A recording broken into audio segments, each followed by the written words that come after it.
Geografía e Historia Familiar de Canarias, un puente entre Europa y América. En el día de hoy, la primera conferencia es a las 10 de la mañana.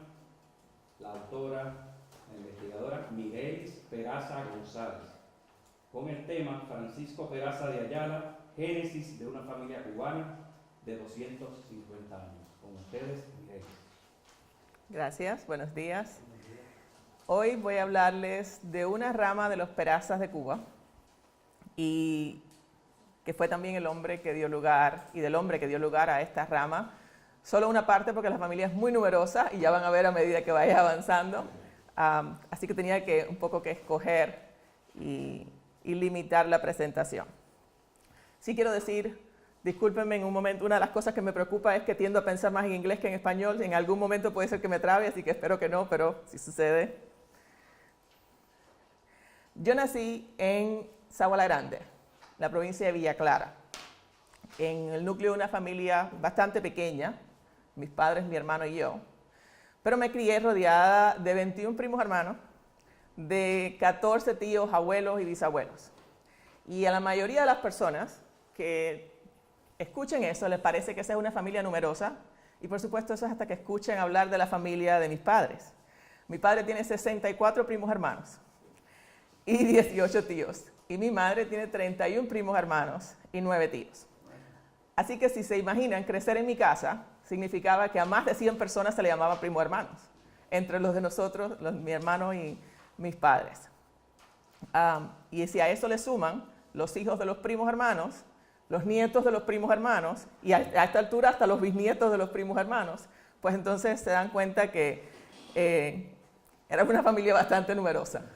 Si a eso le sumamos que yo soy la primogénita del primogénito de mi abuelo paterno, pues entonces eso me dio la oportunidad también de conocer a los hermanos de mis bisabuelos, y también me da la oportunidad de conocer a los primos de mis abuelos. Si van siguiendo el hilo conmigo, eso quiere decir que yo me crié rodeada de familia, en pocas palabras.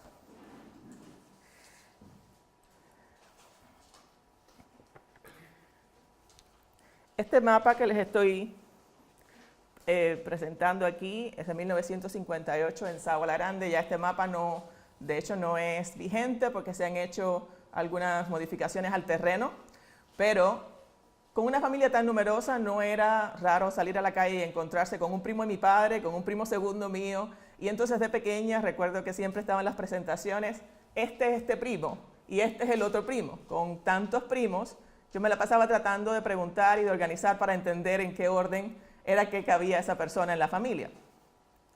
Pues, dado que estaba yo dispuesta a escuchar las historias, siempre hubo abundancia de personas que estuviesen dispuestas a contarme las historias, ¿no?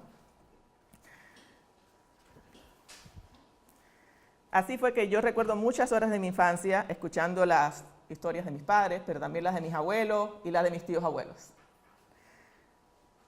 En esas historias era muy común escuchar las frases los Perazas de la Jagüita, o los Perazas de la Angelita, o los Perazas del Mamé. Y a mí me parecía peculiar que se refiriesen a ellos por zona, y yo preguntaba, ¿pero dónde quién son hijos esos primos? Y yo escuchaba, no, esos no son primos, esos son otros Perazas. Y todavía a esta altura yo recuerdo vívidamente la perplejidad que yo sentía cuando escuchaba esa respuesta. ¿Cómo puede ser que si estamos todos en la misma área y tenemos el mismo apellido, que por cierto no era tan común tampoco, cómo puede ser que no seamos familia? Entonces, así fue que surgió, antes de los 10 años, mi primera hipótesis genealógica. Yo quería demostrar que todos los Perazas de Sagua éramos de una misma familia. A partir de ese momento, comencé a indagar si había alguien que supiese algo sobre la historia de la familia, o alguien que supiese sobre el origen, sobre los más antiguos. Así fue que escuché la historia de los 4 hermanos. La historia de los 4 hermanos decía, quizás ellos no llegaron tan rápido como se mueve ese barquito, pero la historia de los 4 hermanos decía que eran Francisco, Antonio, José y un cura, y que estos 4 hermanos habían venido procedentes de las Canarias a Cuba. Decían que uno se había quedado en la zona de La Habana, que otro se había ido al área de Matanzas, y del otro no se hablaba mucho. Y entonces después venían las historias del cura, que si se había ido a Oriente, que si se había quedado en La Habana, que si se regresó a las Canarias, que si dejó la orden y tuvo hijos. Muchas preguntas alrededor del cura, lo único que escuchaba consistentemente sobre él era su profesión o su vocación, no necesariamente nombre o alguna otra parte de la historia. Por tanto, esta parte de la historia familiar fue la que un poco que avanzó mi investigación y me impulsó a tratar de conocer más sobre la historia de estos 4 hermanos, que es lo que he estado haciendo por los últimos 20 años, buscando evidencia documental de la existencia de estos hermanos. Entonces, una anécdota pequeñita, aunque no sé si después tenga tiempo o no, pero resulta que cuando estaba hablando con José Antonio de si someter la participación para el Congreso, esa misma noche encontré yo la evidencia de los hermanos. Y entonces para mí eso era más que suficiente la razón de decir sí, voy a participar y tengo que contar la historia. Entonces, los primeros pasos en mi búsqueda con una familia tan numerosa fueron construir mi árbol genealógico, las primeras 5 generaciones. Y ese proceso me llevó unos 5 años. Ya dirán, ¿por qué 5 años? No, porque es que aparte de las dificultades y las barreras que encontramos en la investigación en Cuba, el poco acceso a los archivos, la falta de impulso y de motivación y cooperación de las instituciones para los investigadores, pues entonces también emigré y estaba en los Estados Unidos, y entonces la distancia, la economía, el tiempo, ahora tenía que compartir el tiempo con mi familia, las llamadas también, y eso lo hizo un poquito más difícil. Pero salir de Cuba también me abrió las puertas al mundo virtual, me abrió las puertas a las grandes bibliotecas y me abrió las puertas al Club de Genealogía Cubano de Miami, que ha sido muy importante para mí en lograr avanzar en mi investigación. Entonces, en ese proceso de llegar ahí, en ese proceso de tratar de demostrar que todos los Perazas de Sagua eran familia, o de que no lo eran, si mi hipótesis era incorrecta, y en tratar de encontrar datos sobre los hermanos, pues encontré muchas barreras que a ustedes no les resultan, muy conocidas, ¿no? Tenemos reestructuraciones geográficas, cambios de nombres en las ciudades, cambios de nombres en la familia, como uno y otro escribían los nombres, quién decidía quedarse con qué apellido. Encima de eso, mi familia no tenía raíces famosas, o sea, no había historia documentada sobre ninguna de estas generaciones mías directas, lo que quiere decir que yo iba creando la historia a medida que avanzaba, que era una gran satisfacción, pero, por supuesto, no me evita la ayuda esa de encontrar al menos un documento con un poquito de información de uno de mis antepasados. En mi proceso yo no sabía de dónde venían mis Perazas, no sabía en qué año habían llegado a Cuba, y entonces la búsqueda era un poquito que a ciegas, ¿no? Para eso, pues comencé a investigar en Google, vi que la mayor cantidad de Perazas en La Gomera se concentraba entre los 1500 y 1600, en Tenerife de 1600 hasta los 1800, Lanzarote en los 1700, pero como no tenía idea de qué año había llegado mi antepasado, pues no podía necesariamente continuar. Fui entrevistando en ese proceso, entrevistando personas mayores que me encontraba de la ciudad, les pedía que me dijesen cualquier historia que supiesen de los Perazas, e iba anotando nombres, a veces una línea, un nombre y un apellido, a veces una profesión, a veces un apodo. Hemos hablado mucho de los apodos en los últimos días, ¿verdad? Creé un grupo privado en Facebook que también me ayudó, y ese grupo definitivamente para la familia Peraza de Cuba ha sido muy importante en mi investigación. Y lo que sí sé hoy es que los Perazas del Mamey, los de la Jagüita, los de la Panadería, los de la Angelita, todos son ramas de un mismo árbol. Así que esa primera hipótesis, ya logré comprobarla. Entonces, lo de Cuba era claro, yo necesitaba hacer tantas entrevistas como fuese posible con una familia tan numerosa y masiva.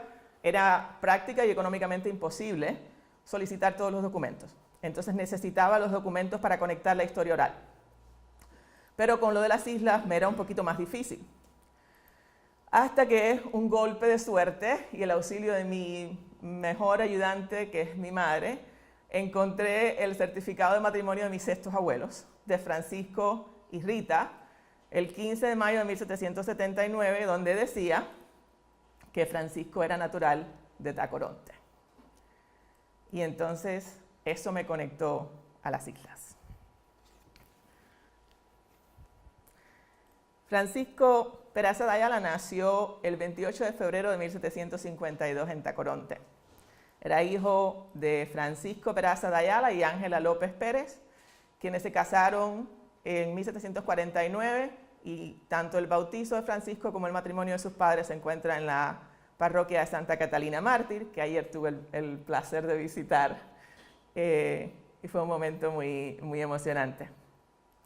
Además de eso, Francisco tenía unas raíces muy sólidas en esa parroquia, y ya tuviese él vocación o no, este lugar debió ser muy importante, pues 13 de los 16 matrimonios que le preceden, tengo documentación de que sucedieron en esta misma parroquia, y los otros 3 matrimonios, aunque no tengo documentación, parece ser que también sucedieron allí. Lo único es que no he encontrado, pero todos los hijos se bautizaron allí, los padres. Entonces parece ser que sus primeras 5 generaciones, todos estos eventos importantes sucedieron en la parroquia de Santa Catalina Mártir. Francisco tenía fuertes raíces en las islas, comenzando con su abuelo Sexto, el primer conde de La Gomera. A través de 250 años, 7 de sus generaciones de antepasados habían nacido y se habían criado en estas islas. Pero Fermín Peraza Zarauza, uno de los descendientes de Francisco, dijo que el hombre es hijo de la tierra y del momento histórico, de la misma manera en que es hijo de sus padres. Entonces, a pesar de los 250 años de raíces en las islas, Francisco decidió emigrar, y dado que su matrimonio ocurrió en 1779 y que él tenía 25 años en ese momento, lo que sé gracias al padrón de 1779 de Tenerife, entonces eso me lleva a pensar que él debió emigrar entre los 15 y los 24 años. Y en ese momento histórico, para las islas y para Tenerife, la emigración pudo ser ambos, dirigida o voluntaria. Las razones más populares que citaban las personas que decidían emigrar a las Indias era el subsistir y el tratar de mejorar suerte o fortuna. También estaba el sueño indiano, era aquel anhelo de poder ir, de crear fortuna y de regresar con mejores oportunidades para ellos y para su familia.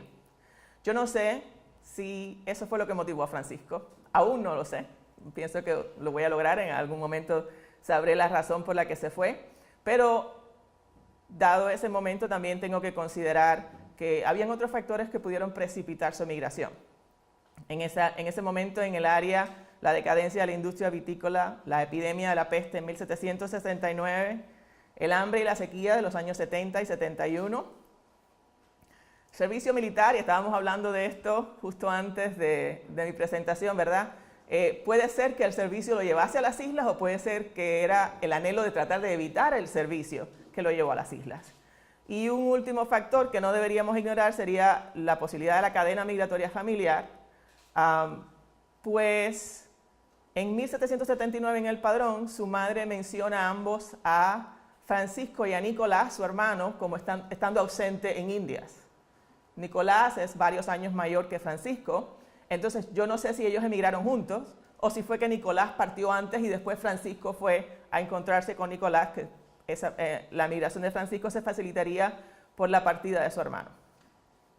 Entonces vamos a revisar lo que había con la historia oral de la familia y lo que sabemos hasta el momento.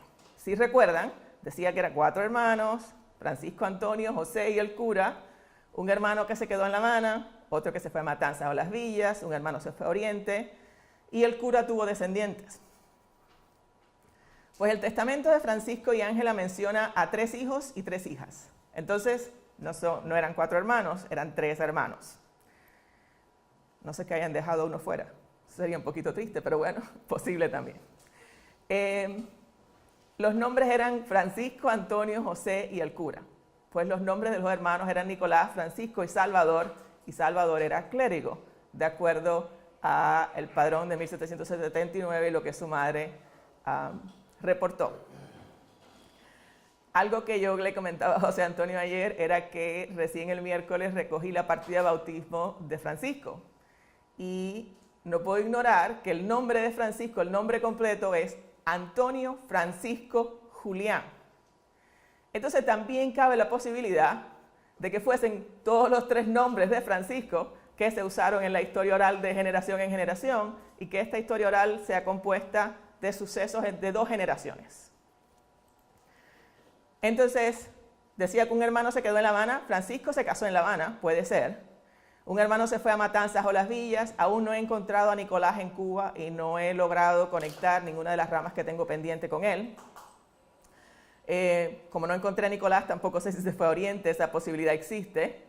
Y bueno, sobre Salvador no sé nada más que su edad en 1779 y que estaba todavía en Tacoronte. Entonces, aunque no todo es correcto, gran parte de la historia oral que se conservó por 250 años era correcto. Y algo que nos dice que no debemos ignorar, ¿verdad? Lo que escuchamos de generación en generación. Entonces, aquí un pequeño resumen sobre Francisco.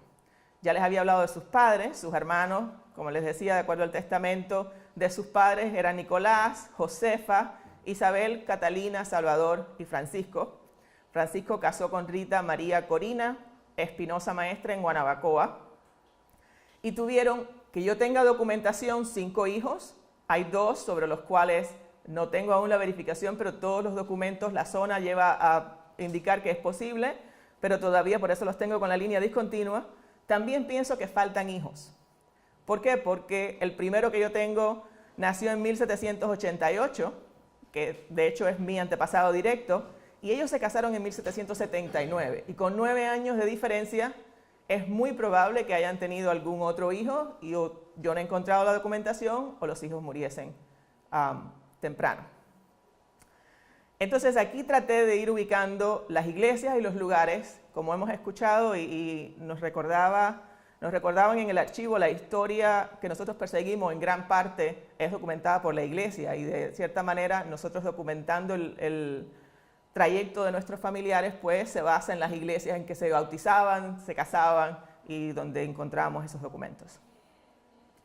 Él llegó por Guanabacoa y allí se casó en la parroquia de la Asunción y sus hijos fueron los que he encontrado hasta ahora bautizados en San Lorenzo Mártir de Jibacoa y puse la parroquia de San Juan Bautista en Jaruco, no porque se bautizasen en Jaruco, pero ellos nacieron en Río Blanco. En aquel momento Río Blanco aún no tenía una parroquia establecida. La de Jibacoa se estableció 2 años más tarde, pero la de Jaruco era la que estaba existente en esa zona y es donde me he basado en tratar de encontrar datos porque de lo contrario no me voy a quedar en blanco con como decimos, la pared de ladrillo, ¿verdad? Entonces en esa zona creo que Jaruco va a tener la mayor parte de la documentación.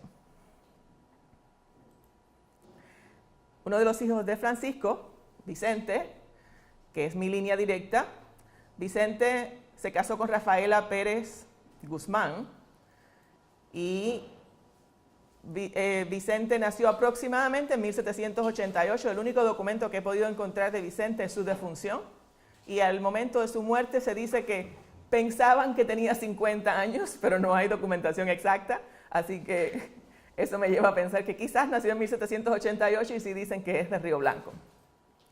Vicente y Rafaela tuvieron 8 hijos y en este caso la defunción fue me ayudó mucho porque de lo contrario hubiese sido muy difícil encontrar a todos, pero tuvo a José Cayetano Peraza Pérez, que es mi antepasado directo, a José Vicente Felipe, a Cristóbal, a Dolores, Mariana, Pedro Pascual, Francisco Tomás Nieves y Concepción. Si notan, aquí cambié el color de los puntos para indicar cómo se fueron moviendo mis antepasados desde la Guanabacoa, que es por donde entró Francisco, y con referencia a la época, eso me lleva a pensar que Francisco se dedicó a la caña de azúcar. En esa época, Guanabacoa y el área aledaña se destacaron mucho y crecieron mucho en la industria de la caña de azúcar y del tabaco. Pero el tabaco se desarrolló hacia occidente, en dirección a Pinar del Río, mientras que la caña de azúcar se desarrolló la industria hacia la zona central, justo en la manera en que mis antepasados se fueron moviendo. Yo sobre Francisco no sé y sobre Vicente no sé, pero de Cayetano en lo adelante, todos se han dedicado a la caña de azúcar y otros de los antepasados, otros de los hijos de Francisco también se han destacado en el impulso de la industria azucarera en la zona.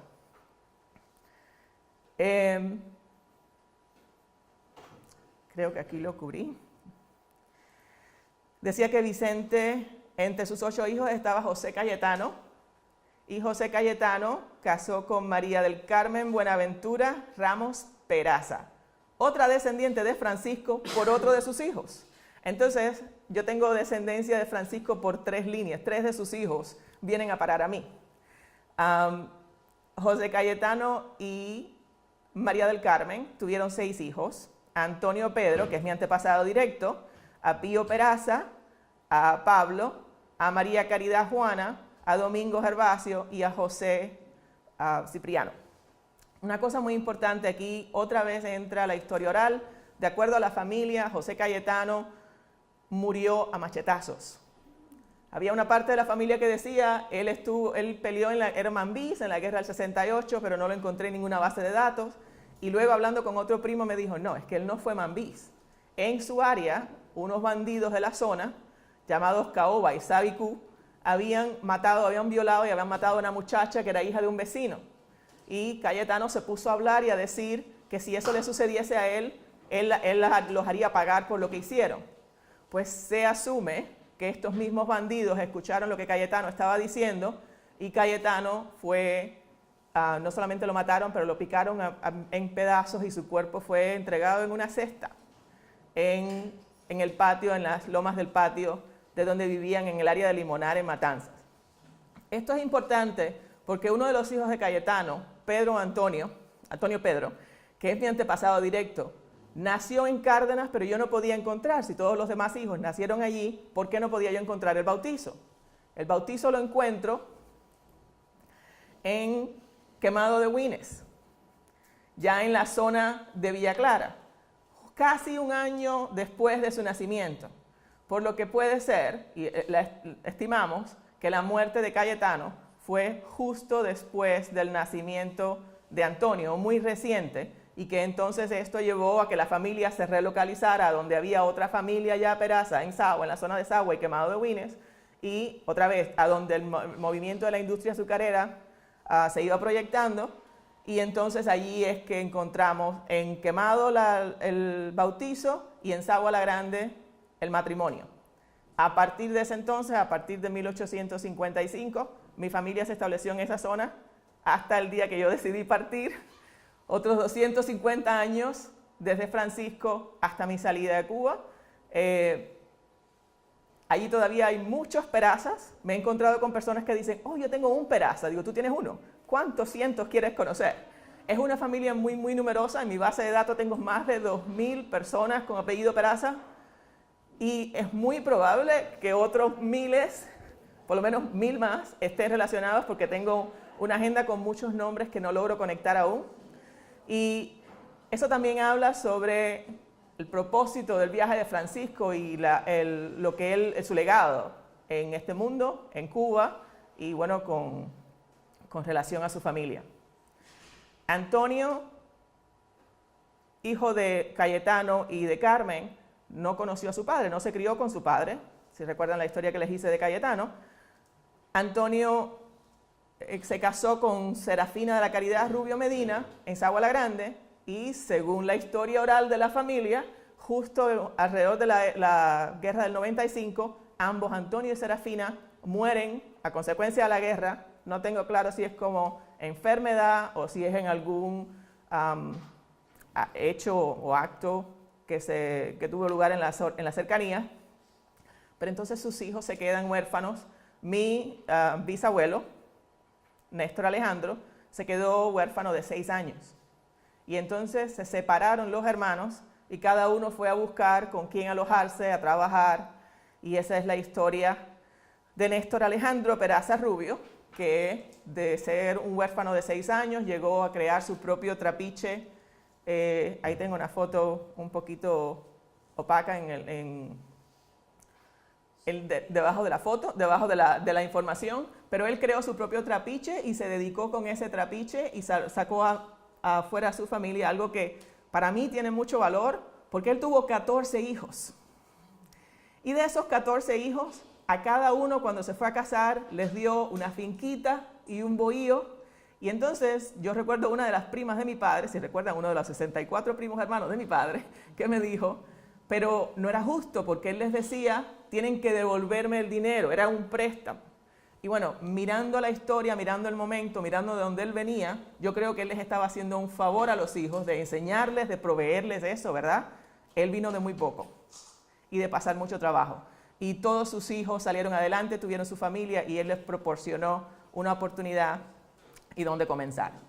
Si ven la línea de movimiento, la familia se quedó en la zona norte y fue navegando con el auge de la industria azucarera desde Guanabacoa a través de Matanzas hasta finalizar en Sabana Grande, que fue una de las áreas con mayor auge de los ingenios en Cuba a mediados de los 1800. Entonces, hasta aquí dejo mi presentación, porque la próxima generación sería mi abuelo, quien aún tiene 88 años, vive en Sabana Grande, y a él y a mi padre les dedico esta presentación, ellos que me enseñaron y me dieron ese interés y ese amor por la familia y por conocer mis raíces. Gracias.